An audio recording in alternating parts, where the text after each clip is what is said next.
नमस्कार, times of Bharat पर आपका बहुत बहुत स्वागत है। आपके साथ मैं हूं राकेश पांडे। दोपहर के 1 बज चुका है। वक्त हो गया है ब्रह्मास्त्र का, जिसमें सवाल सीधे होंगे और तीखे होंगे। बंगाल में फाइनल राउंड की वोटिंग से पहले सियासी पारा अपने चरम पर है। एक तरफ बमबाजी और फायरिंग के बीच लोकतंत्र की परीक्षा हो रही है, जमकर बयानों के तीर चल रहे हैं, तो दूसरी तरफ बयानबाजी ने चुनावी जंग को और धारदार बना दिया है। अमित शाह ने एक तरीके से अल्टीमेटम दिया है, ममता बनर्जी सीधी ललकार रही हैं और प्रधानमंत्री नरेंद्र मोदी ने अब से थोड़ी देर पहले बड़ा दावा कर दिया। प्रधानमंत्री मोदी बैरकपुर में रैली कर रहे थे। उन्होंने कहा कि 4 मई को नतीजों के बाद अब वो सीधे बीजेपी के शपथ ग्रहण में आएंगे। उन्होंने कहा कि आज प्रचार का आखिरी दिन और अब सीधे बंगाल में आऊंगा जब शपथ ग्रहण होगा, भारतीय जनता पार्टी का नेता मुख्यमंत्री बनेगा। यानी दिल्ली से लेकर कोलकाता तक सियासत गर्मा गई है। अब सवाल यह है कि क्या मोदी का यह प्रण सियासी जमीन पर हकीकत बनेगा या फिर दीदी का किला अडिग रहने वाला है? क्या बंगाल की जनता बम और भय के माहौल में अपना फैसला सुनाएगी या फिर विश्वास और विकास के नाम पर वोट डालेगी?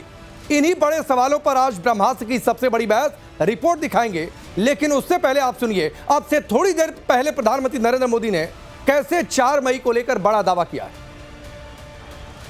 इस चुनाव में वैसे ये मेरी आखिरी सभा है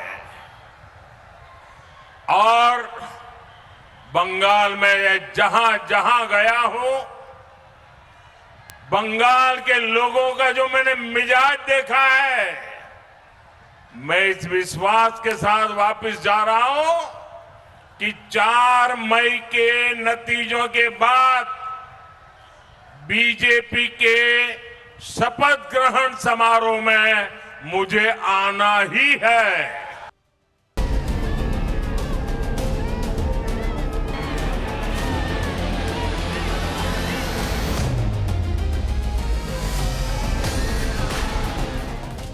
मैं कहता हूं, गुंडों को उल्टा लटका कर सीधा करेंगे। बंगाल की पहचान के लिए संकट बने टीएमसी मुक्त बंगाल का निर्माण करना है।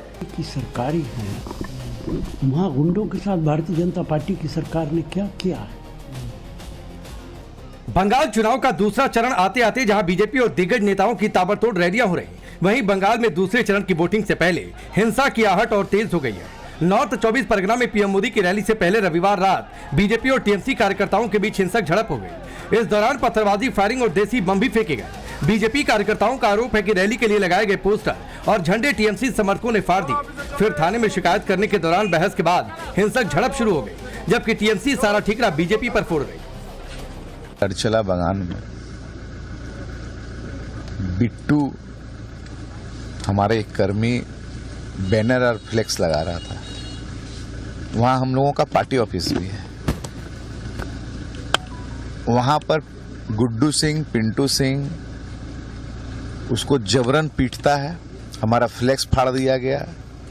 थाना में जब हम लोग अभियोग जनाने गए हैं, उसी समय अर्जुन सिंह अपने केंद्र वाहिनी को लेकर, सीआईएसएफ सिक्योरिटी को लेकर अचानक हम लोगों के कर्मी के ऊपर हमला कर दिया, जिसमें हमारे सौरभ सिंह पुलिस के सामने थाना के अंदर सीसीटीवी फुटेज है, मीडिया फुटेज है। मीडिया फुटेज भी आपको हम दे रहे हैं। जब हम हमारे आदरणीय नरेंद्र मोदी जी का जब हम लोग फोटो लगा रहे थे उनके स्वागत के लिए, तो उनके कुछ लड़के जाके वहाँ डिस्टर्ब कर रहे थे और उसके बाद फिर वो लोग ही जाकर फिर थाने में प्रतिवाद करने लगे। उसके बाद फिर हमारे पिताजी गए, उसके बाद जो भी क्या हुआ उनके बीच में हमको नहीं पता चला। फिर हम जब गए तो मामला सॉर्ट आउट हो गया था। फिर हम वापस जब आए गाड़ी से, हम गाड़ी लगा कर ही जब हम अपने घर के ऊपर गए, तब तक देखें कि पहले पत्थर चला, पत्थर चलने के बाद फिर बम चला। दूसरे चरण की वोटिंग से पहले बंगाल के भांगुर में दर्जनों देसी बम बरामद होने से हड़कंप मच गया। बताया जा रहा है कि कथित तृणमूल कार्यकर्ता के घर से करीब 100 देसी बम बरामद हुए। देसी बमों के इस केस में एनआईए की एंट्री हो गई है। ये सब कुछ तब हो रहा जब गृह मंत्री अमित शाह बार बार अपनी चुनावी रैलियों में कह रहे बीजेपी के सत्ता में आने पर गुंडों को उल्टा लटकाकर सीधा कर देंगे। दूसरी ओर पलटवार में कांग्रेस नेता राशिद अल्वी बीजेपी शासित राज्यों में कानून व्यवस्था पर सवाल उठा रहे, तो वहीं जेडीयू प्रवक्ता राजीव रंजन ने एनआईए की कार्रवाई का हवाला देते हुए बंगाल में अराजकता के अंत की बात कही। मैं कहता हूं, गुंडों को उल्टा लटका कर सीधा करेंगे। ममता दीदी मेरा विरोध कर रही है। अरे ममता दीदी क्या चाहती हो? गुंडों को क्या गले लगाए? बंगाल की जनता को बम धमाकों से त्रस्त करने वाले गुंडे, आरजी कर, Sandeshkhali, Calcutta law college, Durgapur law college, माताओं बहनों पर अत्याचार करने वाले गुंडे हैं। आपको पसंद आए तो आपके घर बिठाकर आलू पोस्ता खिलाओ, हम तो जेल में डालेंगे, जेल में।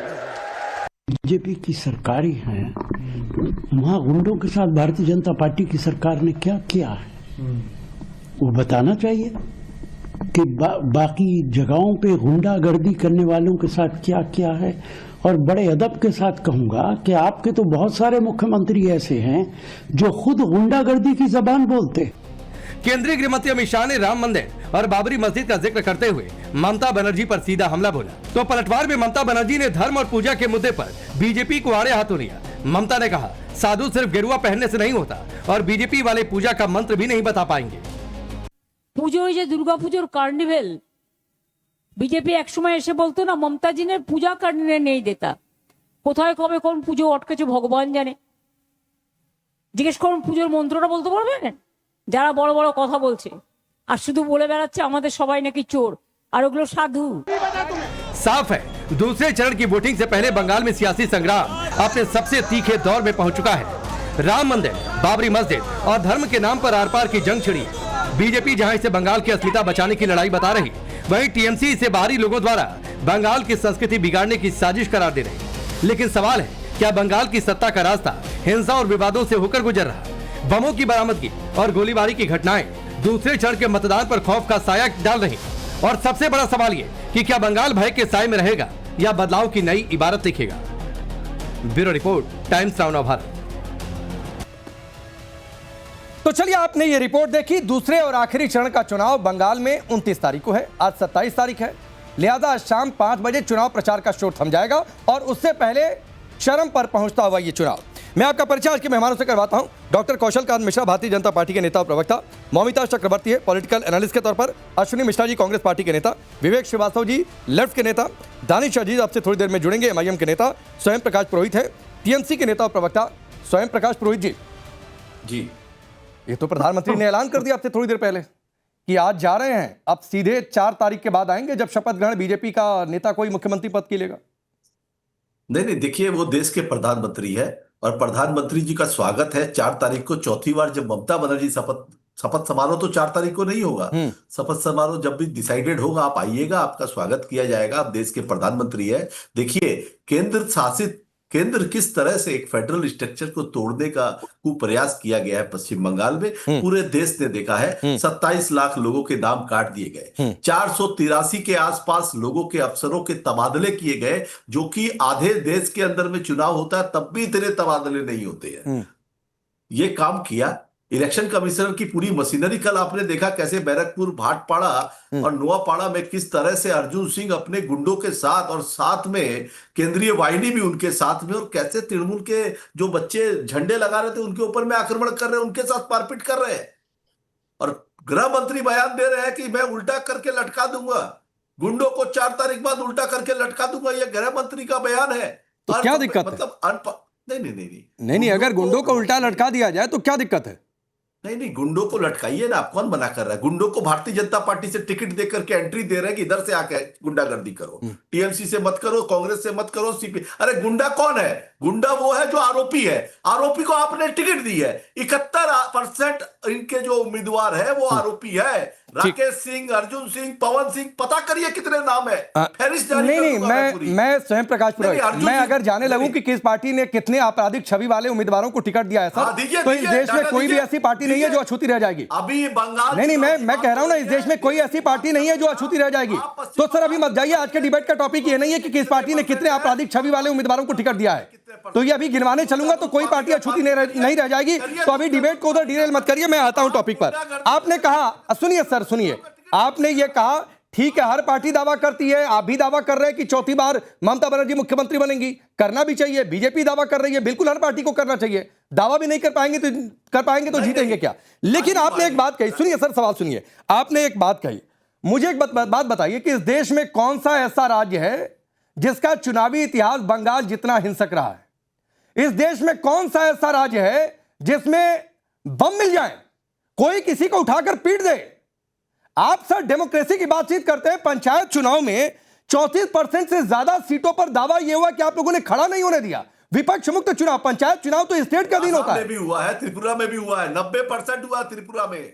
मैं आपको बताता हूं, त्रिपुरा में भी हुआ है। सुनिए, जहां जहां वामपंथियों ने शासन किया है उन प्रदेशों के अंदर में इस तरह का नैरेटिव एक तो बना और लोगों में आपस की रंजिश जो थी उसको राजनीतिक लड़ाई का रूप दिया गया। अच्छा। आपसी रंजिश है। राकेश पांडे और इस टीवी चैनल में बैठे हुए दो व्यक्ति अगर आपस में सर फोड़ लेंगे, उसकी जिम्मेदारी जो चुनाव करा रहे हैं उसकी होती है ना। अच्छा। चुनाव जो कराता है इलेक्शन कमीशन ऑफ इंडिया, उसकी जिम्मेदारी है। आप मुझे बताइए, इलेक्शन कमीशन ने SIR की प्रक्रिया की, 200 लोग मर गए। एक एक करके स्वयं भाई एक एक करके आगे बढ़ते हैं। एक एक करके आगे बढ़ते हैं। आपके हिसाब से एक एक करके आगे बढ़ते हैं। आपके हिसाब से फिलहाल पश्चिम बंगाल में शासन की कमान चुनाव आयोग के हाथ में है, तो आप कहिए। हाँ, नहीं ठीक है, 6 महीनों से नहीं ठीक है, 6 महीनों से आप कहिए। मैं पिछले 6 महीने छोड़ देता हूं, उसके पहले का रिकॉर्ड दूं। पंचायत चुनाव में कितनी हिंसा हुई थी, मुर्शिदाबाद में कैसे हिंसा हुई थी, घरों को चिन्हित कैसे किया गया था, कहिए तो वो डेटा भी रख दो सर। अरे 2021 का चुनाव क्या किसने कराया था? मैं कह तो रहा हूं सर, पंचायत चुनाव नहीं, सीधे चुनाव। फिर वही बात है, मैं कह तो रहा हूं। कहिए, आपके हिसाब से डिबेट करता हूं। राकेश जी, अन्य प्रदेशों से अगर आकर के कुछ लोग गुंडागर्दी करेंगे, अन्य प्रदेशों तो कौन रोकेगा? झारखंड, आसाम, स्वयं जी आपके हिसाब से, स्वयं प्रकाश पुरोहित आपके हिसाब से अगर आज चुनाव आयोग कंट्रोल नहीं कर पा रहे, मैं कह तो रहा हूं छोड़िए पिछले 6 महीने, उसके पहले का डेटा रखता हूं, उस पर जवाब देंगे। मुर्शिदाबाद का डेटा रखो, उस पर जवाब देंगे। पंचायत चुनाव में किस तरीके से हिंसा हुई उस पर डेटा का जवाब देंगे। बाहर से कोई आके कुछ करके चला जाए तो किस बात का प्रशासन? फिर गुंडों को टिकट दी है भारतीय जनता पार्टी ने, 71% दागियों। अब आप गुंडों को टिकट पर चले गए? नहीं, तो फिर ये क्या बात है? तब आप गुंडागर्दी कैसे खत्म करेंगे? गुंडों को संरक्षण दे रहे हैं, भ्रष्टाचारियों को संरक्षण दे रहे हैं। ठीक है, CBI ED से डरा करके लोगों को TMC से। सर आप फिरहाद हकीम जैसे लोगों को संरक्षण दे रहे हैं। टिकट दे दिया। आप फिरहाद हकीम जैसे लोगों को संरक्षण दे रहे हैं। आप ऐसे लोगों को संरक्षण दे रहे हैं जो ये कहते हैं कि मुसलमान इस्लाम में जन्म नहीं हुआ तो दुर्भाग्य है। ऐसे लोगों को आप संरक्षण दे रहे हैं। फिर मैंने कहा ना कि सर अगर आप जाएंगे तो वो डिबेट डिरेल होगी। आज आखिरी दिन है प्रचार का, उस पर कंसंट्रेट कर लेते हैं। डिबेट अपनी जगह एकदम सही है। जिनको धर्म की राजनीति करनी, हमारी नेत्री कहती है धर्म अपना अपना उत्सव सबका। हाँ, बिल्कुल ठीक बात है। ममता बनर्जी सुनिए, जब ममता बनर्जी दुर्गा पूजा कमेटियों को 1,10,000 रुपए करके देती है, तो यही शुभेंदु अधिकारी और इनके भाजपाई नफरती चिंटू को दर्द हो जाता है कि अरे हमारे हिंदू वोट भाग जाएंगे, हमारे मुसलमान वोट भाग जाएंगे। अरे भाई, ममता बनर्जी जब लक्ष्मी भंडार देती है, वो लक्ष्मी भंडार पूरे पश्चिम बंगाल की हर माताओं बहनों के पॉकेट में जाता है। जब ममता बनर्जी जो टैब देती है 10वीं पास करने वाले बच्चों को, वो हिंदू और मुसलमान देख के नहीं देती है। कन्याश्री, रूपोश्री, स्वास्थ्य साथी 94-95 प्रकल्प है। धर्म और जाति देख करके नहीं दिया जाता है, ये हमारा संविधान कहता है। अगर कोई व्यक्ति नफरत की बात करता है, वो बात सही नहीं है। तो ठीक है, मैं आऊंगा इस पर, मैं आऊंगा। जरा आकलन करिएगा स्वयं प्रकाश पुरोहित, जिनका नाम मैंने लिया वो आपकी पार्टी में आज की डेट में है कि नहीं।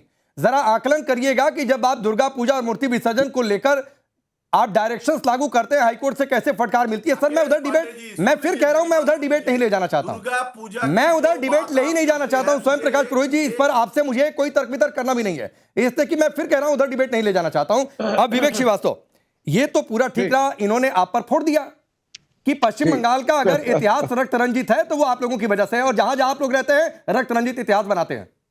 हाँ, लेकिन ये भी बड़ी अजीब सी बात है कि जहां जहां रहते हैं, लंबे अरसे तक रहते हैं, लोग प्रेम बहुत देते हैं। 35-35 साल दिया, तो ये सब देखिए बेकार की बातें हैं। जब आप 15 साल तक अब आपका अगर शासन है, तो आपको अपने गवर्नेंस के बारे में डिस्कस करना चाहिए और उसके ऊपर डिबेट करनी चाहिए, ना कि इसके कि पड़ोस के राज्य में या वामपंथ या बीजेपी किस राज्य में क्या कर रही है। मैं बीजेपी का समर्थक नहीं हूँ। हम तृणमूल कांग्रेस से भी लड़ रहे हैं और बीजेपी से भी लड़ रहे हैं। अब अमित शाह साहब ने, हमारे होम मिनिस्टर ने ऑनरेबल कहा, जितने गुंडे होंगे उनको लटका दिया जाएगा। बिल्कुल लटकाइए साहब। और आपने भी बिल्कुल सही कहा कि हर पार्टी के अंदर गुंडों की एक फेयर लिस्ट है, आधी लोकसभा लटक जाएगी।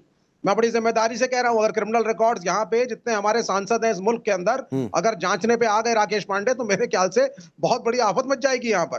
तो नीट एंड क्लीन इलेक्शन देखिए होना बड़ा जरूरी है। सीआरपीएफ की, पैरामिलिट्री की एक जबरदस्त प्रेजेंस थी।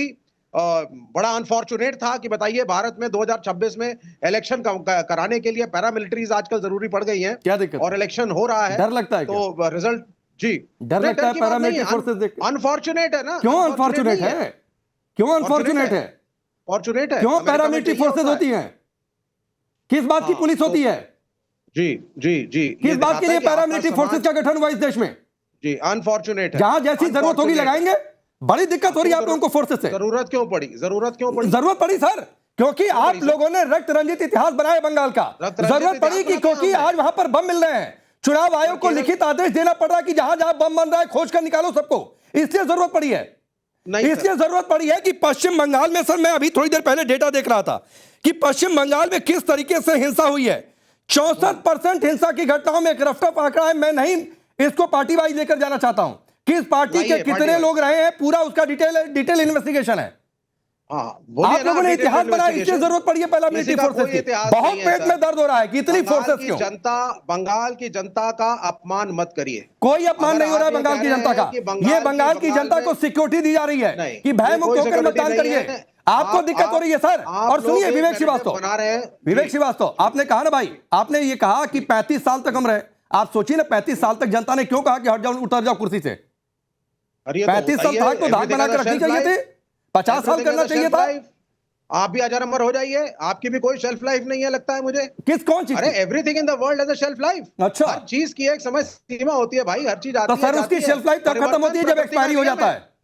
वो विवेक श्रीवास्तव, वो शेल्फ लाइफ तब तक होती है जब वो एक्सपायरी हो जाता है, और जहां एक्सपायर हुए फिर आपका कोई अस्तित्व नहीं है। तो आप सोचिए कि आप एक्सपायर क्यों हो गए। और पूरे देश की सियासत में लेफ्ट पार्टियों का कितना वजूद बचा हुआ है एक स्टेट छोड़कर। आप खुद सोचिए, गिरबान में झांकिए, क्यों ऐसा हुआ। मैं आता हूं ममिता जी। देखिए ऐसा है, नहीं बिल्कुल नहीं। अब आप जो है 2-3 चीजों को गलत तरीके से जस्टिफाई कर रहे हैं। पहले आप बंगाल की जनता को कह रहे हैं साहब कि आप तो वोट देते ही नहीं है, यहाँ तो पार्टियां जिसको वोट दिलवाती है दिलवा देती हैं। आपको बंगाल की जनता के विजडम के ऊपर विश्वास नहीं है। आप इलेक्शन कमीशन को क्लीन चिट देते हैं, हम तो नहीं देते सर, वोट कटे हैं। नहीं, आपको क्यों देंगे क्लीन चिट भाई? आपको क्यों देंगे क्लीन चिट? किस बात का क्लीन चिट देंगे आपको? इलेक्शन कमीशन को क्यों क्लीन चिट दें सर? इलेक्शन कमीशन नहीं देंगे, संवैधानिक संस्था है। संवैधानिक संस्थाओं पर मैं क्यों सवाल उठाने जा रही है सर? आप जाकर, अगर आपको संवैधानिक संस्थाओं पर सवाल उठाने जाकर कोर्ट में उठाइए। 10 केस चल रहे हैं, कोर्ट में उठाएंगे। कल स्कूल में टीचर ना पढ़ाए, कोर्ट चले जाओ। कॉलेज में अरे उसका भी प्रोसेस है। स्कूल में टीचर नहीं पढ़ाएगा तो बीएसए के पास जाएंगे, डीएम के पास जाएंगे। बीएसए डीएम नहीं सुनेगा तो उसके ऊपर जाएंगे, और उसके ऊपर नहीं सुनेगा तो कोर्ट चले जाएंगे कि देखो ये सारे अधिकारी नहीं सुन रहे हैं। हर चीज की व्यवस्था बनी हुई है, लेकिन दिक्कत है सर, आपको व्यवस्था से दिक्कत है। Court is the last promise for justice. ठीक है, court is not a normal. ठीक है, कौशल कांत मिश्रा कर दिया। सुनिए, आपने शेल्फ लाइफ और एक्सपायर की बात कही ना, तो कौशल कांत मिश्रा डॉक्टर भी हैं और वो बेहतर तरीके से जानते हैं कि दवाएं क्यों एक्सपायर हो जाती हैं। बताइए जरा कौशल कांत मिश्रा। राकेश जी, लेफ्ट अपनी एक सीट पाने के लिए बेकरार है, उसके बारे में क्या ही बोलें। तो टीएमसी के ऊपर बात करते हैं। बंगाल की जनता को बहुत बहुत बधाई कि आज बंगाल के गुंडों को पुलिस की शरण मांगनी पड़ रही है। इससे पता चल रहा है कि बंगाल की जनता जीत रही है। जब गुंडे अपनी सुरक्षा के लिए पुलिस के पास जाने लगे, अभी इनके कैंडिडेट का आपने प्रोमो में दिखाया था कि उनके लोगों पे हमला हुआ, वो पुलिस में गए, ये अच्छे दिन आने के निशान। यानी कि भारत देश में जो बंगाल आधा बांग्लादेश बन चुका था, दोबारा बंगाल बन जाएगा, क्योंकि उन्हें इस बात की सुरक्षा मिल गई है कि वहां के लोग निकल करके आजाद भारत में भारत का परचम लहराते हुए, लोकतंत्र को लहराते हुए 93% तक वोटिंग कर रहे हैं। ये बंगाल की जनता को सलाम है, बंगाल की जनता को नमस्कार है, बंगाल की जनता को प्रणाम है। और ईसी को क्लीन चिट देने की बात कर रहे हैं मेरे दोस्त। ईसी की क्लीन चिट इसलिए दी जा रही है क्योंकि इस विंडो में बैठे तीनों लोग ईसी के खिलाफ बात कर रहे थे। जब सुरक्षा के लोग, सुरक्षा एजेंसियां आ रही थी, जब वहां पर ईसी अपने इन्फोर्समेंट लगा रही थी, जब वहां पे पैरामिलिट्री फोर्सेस लगा रही थी, ये विंडो के तीनों लोग उसका अपोज कर रहे थे। चाहे कांग्रेस हो, चाहे टीएमसी हो, चाहे इंडी गठबंधन हो, चाहे टीएमसी। कौशल भाई, ये सारी बातें ठीक है, लेकिन जो स्वयं प्रकाश पुरोहित ने कही कि बाहर के लोगों को आप बुला कर लाए, वो ये कह रहे हैं आपकी पार्टी के लोग उतर कर जमीन पर गुंडागर्दी कर रहे हैं। सुनिए राकेश जी, इनके लिए बांग्लादेशी अपना है, रोहिंग्या अपना है, मियां भाई जो बंगाल से आया है वो अपना है, और उत्तर प्रदेश, बिहार, उड़ीसा, तमिलनाडु, आंध्र प्रदेश, दिल्ली का आदमी बाहरी है। तो इस मेंटेलिटी का जवाब देने की कोई जरूरत ही नहीं। ठीक है स्वयं भाई, पूरे देश में मैं बीच में क्यों बोल रहे हैं? आपकी कोई बच्चे हैं? नक्सलवाद खत्म हो गया है, आपकी जरूरत नहीं, विंडो से बाहर जाइए। नहीं, अरे कौशल भाई ऐसा क्यों कहेंगे? लाइए भाई, स्वयं जी के पास 1 मिनट बाद आता हूँ। विवेक श्रीवास्तव को ही रखिए, विवेक श्रीवास्तव को ही रखिए फ्रेम में इनके साथ। ये वही लोग तो हैं जो नक्सलवाद का सपोर्ट करते थे, ये वही लोग है ना, लाल सलाम करने वाले यही लोग है ना, लाल सलाम करने वाले यही लोग। स्वयं भाई 1 मिनट दे दी जा रहा हूँ, 1 मिनट दे दी जा रहा हूँ। स्वयं भाई रुक जाइए, एक एक करके बात कर लेते हैं भाई। मैंने तो बड़े ध्यान से सुना ना, सबसे ज्यादा स्वयं भाई ने बोला, उसके बाद हमारे लेफ्ट के मित्र ने बोला। भाई आपकी एक्सपायरी हो चुकी है, आप वो दवाई है जिसका साइड इफेक्ट कैंसर के फॉर्म में नजर आया पूरे देश को, और पूरे देश को नहीं, पूरे विश्व को। आप जहां जा रहे हैं वहां खत्म हो चुके हैं। हटेगा वो समय बताएगा, वो समय बता ही रहा है। आप एक्सेप्ट कर रहे हैं कि बीजेपी का कैडर अन्य राज्यों से बंगाल में आया? मेरा एक छोटा सा सिविलाइज सवाल है, तो डोंट मेरा ये अच्छा सवाल सुन के जवाब दे दीजिए। कौशल भाई डिबेट में सवाल जवाब होता है, एक बार विवेक जी का सवाल सुन के जवाब दे लीजिए, फिर ममिता आ रहा हूं। मैं उसी का जवाब दे रहा हूँ। भारतीय जनता पार्टी का कार्यकर्ता, भारत का नागरिक, और भारत का नागरिक पूरे प्रदेश और पूरे देश में कहीं पर जाकर के अपनी पार्टी का चुनाव प्रचार प्रसार कर सकता है कानून के मुताबिक, गुंडागर्दी करके नहीं। अब वो कानून के मुताबिक है या नहीं, ये तो खैर तो ये आप डिसाइड करते रहिएगा। और आप ये कर रहे हैं कि आप सेल्फ सफिशिएंट बंगाल में नहीं है, और देश से आपने अपने कार्यकर्ताओं को, संघ के कार्यकर्ताओं को वहां पे बुलाया है जिनका बंगाल, उसके कल्चर, उसके नोहाउ से लेना देना नहीं है। विवेक श्रीवास्तव अब इसका जवाब विवेक जी एक छोटा जवाब, विवेक जी छोटा जवाब। अगर पूरे भारत में भारतीय जनता पार्टी की सरकार है तो उनके अपने अपने स्टार प्रचारक हैं, अमित शाह जी हुए, मोदी जी हुए, योगी जी हुए, सारे प्रदेश के मुख्यमंत्री हैं, वो जाएंगे तो उनके कार्यकर्ता उनके साथ जाएंगे, इसमें नई बात क्या भाई? आपकी सरकार होती है, आप भी जाते हैं। नहीं ठीक है, और इनकी ओर से भी नेता आ ही रहे प्रचार करने, इसमें क्या दिक्कत? इनकी ओर से भी नेता आ ही रहे भाई। अरविंद केजरीवाल पहुंचे, अलग अलग राज्यों के बड़े नेता पहुंचे, ठीक है प्रचार करने जाए, प्रचार कोई भी कहीं जाकर करे, क्या दिक्कत है? इसमें कोई दिक्कत थोड़ी नहीं होनी चाहिए किसी को। ममिता आप कुछ कहना चाह रही थी, कहिए, फिर उसके बाद स्वयं भाई तुरंत आपके पास आ रहा हूँ। मैं सब जब बता रहे थे, बात कर रहे थे, मैं एकदम बैठी थी चुपचाप, कुछ नहीं बताया, तो प्लीज मुझे कोई टिप्पणी मत कीजिए, स्पेशली लेफ्ट एंड पुरोहित जी को कह रही हूँ। क्या है कि राकेश, हमारे बंगाल में जो पहले अभी जो टीएमसी सरकार है, इसका ट्रेनिंग ग्राउंड रहा है सीपीआईएम का सरकार, लेफ्ट। क्योंकि जब लेफ्ट सरकार यहाँ पे राज करती थी, उस टाइम पे ऐसे घटना यहाँ पे हुई थी, जैसे एक समय क्या हुआ था, 17-18 संत को बीजन सेतु के ऊपर लेकर उसको जिंदा जला दिया गया था। फिर शाहीबाड़ी में एक बेटे को उनके माँ के सामने हत्या करके उनके ब्लड से चावल मिला के वो माँ को खिलाया गया था। ऐसा हुआ था लेफ्ट के जमाना में। और अब क्या हुआ है कि ममता बनर्जी के सत्ता में आते ही बीरभूम, मुर्शिदाबाद, फिर आपका नॉर्थ 24 परगनास में पॉलिटिकल क्लैशेस के दौरान क्रूड बॉम्ब का इस्तेमाल बढ़ने लगे। तो मैं आपको 2012, फिर 2013 पंचायत इलेक्शन, फिर आपको मैं 2024 में जो बर्धमान में ब्लास्ट हुआ था, फिर 2016 में जो असेंबली इलेक्शन के दौरान जो हुआ था, फिर 2017 के 19 से जो पीक फेज जहां पे सिस्टमेटिक यूज के दौरान वहां पे भी बॉम्ब ब्लास्टिंग हुआ था। तो ऐसे ढेर सारे घटना कह सकती हूँ। और अभी जो पुरोहित जी बोल रहे थे ना कि प्रत्याशी को लेकर बात हो रही थी कि आरोपियों को क्यों टिकट दिया गया था, इनके दल में तो ज्योतिप्रिय मल्लिक, परेश अधिकारी, इनके नाम पे भी तो आरोप है एसएससी स्कैम में, तो इनको क्यों टिकट दिया गया था, वो मुद्दे में मैं नहीं जाऊंगी क्योंकि वो आज हमारा टॉपिक नहीं है।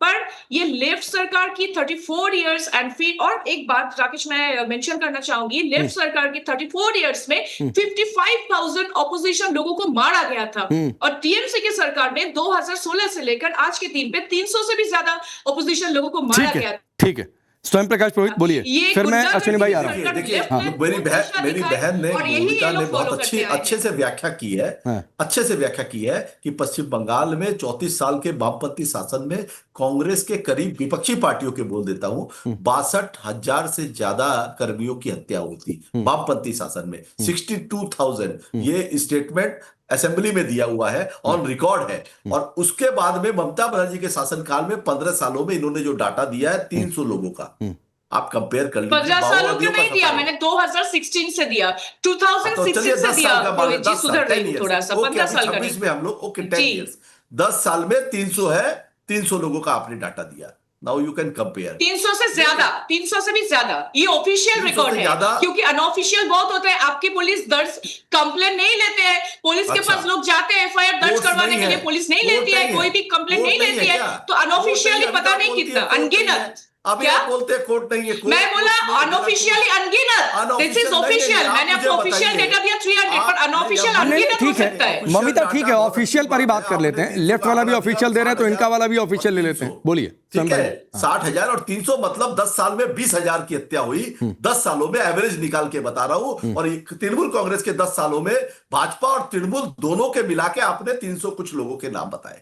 मैं उस विषय में नहीं जा रहा था। एक की भी नहीं होनी चाहिए, एक की भी हत्या, एक की भी निर्ममता नहीं होनी चाहिए। पश्चिम बंगाल में जो शासन है महामाटी मानुष का संसद शासन है। ममता बनर्जी ने माओवादियों को खत्म किया है। मैं ये नहीं कहता हूं कि कहीं कुछ अपराध खत्म हो गया है, एकदम राम राज्य आ गया है, नहीं। मगर पुरोहित जी, राकेश, मैं पुरोहित जी को पूछना चाहूंगी, एक मैं सेकंड, तुम्हारे समय में नहीं बोला मोमिता, Okay. तुम्हारे समय में नहीं बोला। तुम राजनीतिक विश्लेषक हो, तुम करो राजनीति की विश्लेषकता अच्छे से करो, मगर आपको यह पता होना चाहिए जो व्यक्ति तड़ी पार की सजा खाया हुआ है वो व्यक्ति आज गृह मंत्री है और वो बोलता है मैं गुंडे को लटका दूंगा उल्टा।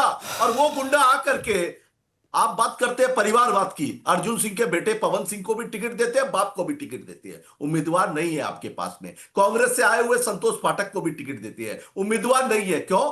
नैना बंदोपाध्याय के सामने कोई आपको बंगाल से बंगाली उम्मीदवार नहीं मिला। मगर आपने क्या किया? आपने बंगाल की अस्मिता का खिलवाड़ किया, मजाक उड़ाया, एसआईआर के माध्यम से 27 लाख लोगों के नाम कटवाए और ये चुनाव जो है इसको रिगिंग, साइलेंट रिगिंग करने की कोशिश कर रहे हैं। ठीक है, अब सुनिए, एक तो सुनिए स्वयं प्रकाश पुरोहित, एक बात कहकर मैं अश्विनी जा रहा हूं। एक बात तो अमित शाह को लेकर बार बार आप लोग टिप्पणी करते हैं। सर सुनिए ना, जाकर पहले देखिए कि कोर्ट का आखिरी डिसीजन उस मामले में क्या था। मैं फिर कह रहा हूं सर, थोड़ा सा अपडेट और तैयारी होकर आया करिए।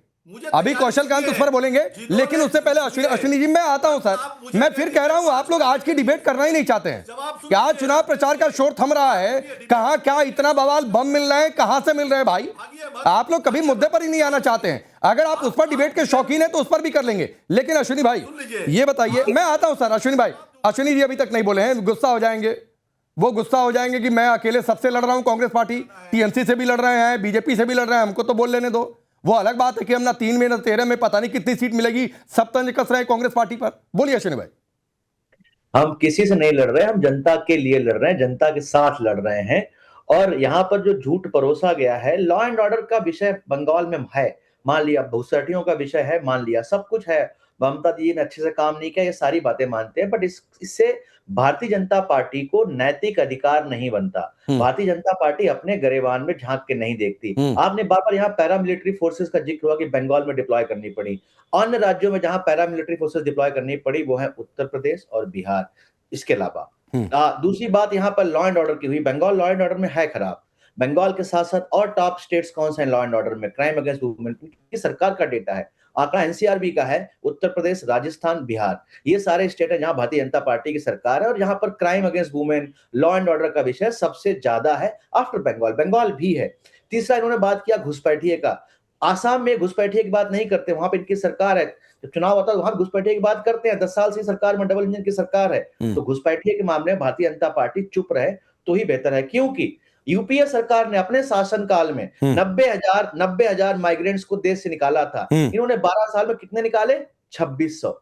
तो इनके सिर्फ एजेंडा और प्रोपोगेंडा में ये सारे विषय हैं। बाकी अगर खुद के गरेबान में झांक के देखेंगे तो ये और टीएमसी में कोई खासा अंतर नहीं है। इसलिए इस बार बंगाल की जनता समझ चुकी है कि ये परिवर्तन जरूरी है और वो परिवर्तन होना चाहिए जहां पर जॉब की बात हो। अच्छा, परिवर्तन में मैं ममिता आ रहा हूं। परिवर्तन में आपको लग रहा है कि परिवर्तन में विकल्प चुनना भी होगा तो कांग्रेस को चुनेगी बंगाल की जनता? इतनी सियासी मजबूती है आपकी बंगाल में?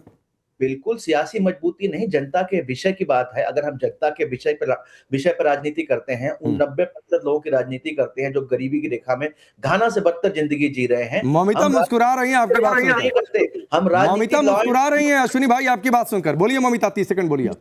को अपना अपना हक है, उनका भी सिलेक्टिव एमनीशिया है। उन्होंने भी 1 मिनट में पूरी बात बहन मैं पूरा बोल लूं फिर आप रख देना अपनी बात। आपने यहाँ पर हिंदुओं की बात की, आपने बताया कि ये कैसे हो रहा है। आपको पालघर याद है? महाराष्ट्र में घटना हुई थी साधुओं के साथ, पालघर में साधुओं की लिंचिंग कर दी गई थी। जो वहां का एक्यूज था वो बाद में भारतीय जनता पार्टी के टिकट पे चुनाव लड़ा। तो जरा आपको अश्विनी भाई सुनिए, आपको आपकी पार्टी के उन नेता का नाम याद है?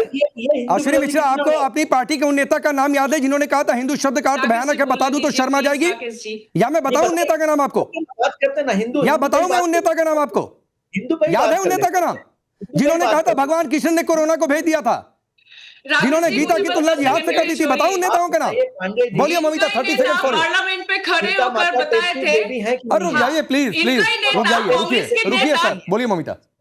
लीडर ऑफ अपोजिशन पार्लियामेंट में खड़े होकर कहा था कि जो लोग अपने आप को हिंदू समझते हैं, हिंदू कहते हैं, वो हिंसक होते हैं। 24 घंटा सिर्फ हिंसा हिंसा हिंसा। मैं आपको पूछना चाहती हूँ अश्विनी जी, क्या हिंदू हिंसक है? आप भी तो हिंदू हो, आप क्या हिंसक हो? आप क्या 24 घंटा हिंसा मचाते हो? आपका ही लीडर ऑफ अपोजिशन ये बात कहा था जब 26/11 में लोग मर रहे थे ताज में, कासम मार रहा था सबको। आपका लीडर ऑफ अपोजिशन दिल्ली में पार्टी कर रहा था, और आप अभी बात करते हो हिंदू को जनता की। आपको ऐसे मैं बात किया था तो आपका नेता मुझे भी ओपन टेलीविजन में, नेशनल मीडिया में गाली दिया था। यही है कांग्रेस का कल्चर, महिलाओं को इज्जत नहीं देते हैं, गाली देते हैं। आप बात करते हैं मतलब हिंदू और जनता की। मुझे इसीलिए हंसी आ रही थी आपके ऊपर जब बात कर रहे थे। और मैं राकेश जी ये भी कहना चाहूंगी, ममता बनर्जी इतना मतलब सीपीएम से उनका प्यार है, जब सीपीएम के गुंडा लालू आलम ममता बनर्जी का सर फोड़ दिया था हाजरा के सामने। हाजरा में ममता बनर्जी का जो घर है भवानीपुर उधर कालीघाट के सामने, वही लालू आलम को ममता बनर्जी अपने दल में ले लिया। क्यों ले लिया? सिमी का जो फाउंडिंग बॉडी हसन इमरान, उनको क्यों राज्यसभा? ठीक है, 30 सेकंड अश्विनी भाई और बोलिए, फिर क्वेश्चन जा रहा है। 30 सेकंड अश्विनी मिश्रा बोलिए, 30 सेकंड मत रखिए। थोड़ा बीजेपी की तरफ भी चेहरा घुमाइए। आपने महिला सम्मान की बात की, मोदी जी महिला सम्मान करते हैं क्या? आप बताइए, मोदी जी कितना महिलाओं का सम्मान करते हैं? किसी महिला का 50 करोड़ का रेट किसने लगाया था? मोदी जी को आपने कभी देखा कोई महिला को ओपनली गाली देना? मैं वही कह रहा हूँ, मैं आगे बढ़ता हूँ सर। आप लोग टॉपिक पर डिबेट नहीं करेंगे। अश्विनी मिश्रा घूम फिराकर आपको टॉपिक पर डिबेट नहीं करनी है। अब रुक जाइए सर, रुकिए। स्वयं प्रकाश पुरोहित एक बात कहते हुए जो आप लोग बार बार कह देते हैं, 2016 में देश की सबसे बड़ी अदालत का फैसला जो आप कह रहे थे, आप जाकर देखिएगा किस तरीके से सारे आरोपों से मुक्त कर दिया गया था, तो वो पॉलिटिकल प्रोपेगेंडा तब माना गया था।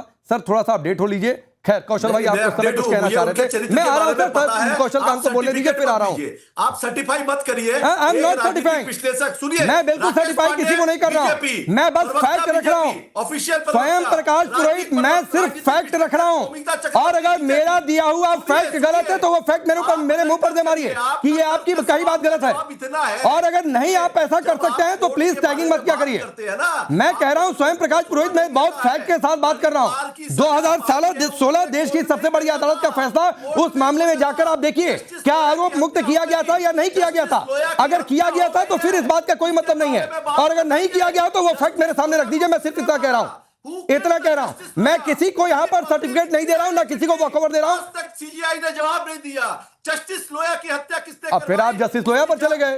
पहले गुंडों को टिकट पर आप बातचीत करना चाह रहे थे, फिर वही दिक्कत है ना सर फैक्ट पर। ठीक है सर, ठीक है। कौशल भाई आखिरी मिनट आपके लिए, बोलिए। Supreme court Rakesh ji, TMC Congress के बारे में तो कुछ बोलना ही नहीं है, वो 3 में न 13 में सभी कह रहे हैं, तो उनके बारे में कुछ नहीं बोलना मेरे को।